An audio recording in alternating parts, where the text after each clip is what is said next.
Merhaba arkadaşlar. Şimdi Autodesk V3 programını nasıl kullandığımızı göstereceğim. Öncelikle linkini vereceğim ben altta. Oradan indiriyoruz. İndirdikten sonra şu pencere başlığı dediği şey şu. Medica 2. Bu herhangi bir şey olabilir hani. Başlık her neyse ona göre değişir.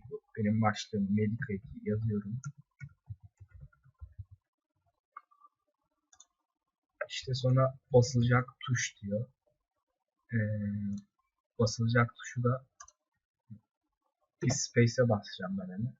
Metin 2 ile göstereceğim için. Bir de bir da hız en hızlı yapacağız. Sonra başla diyeceğiz.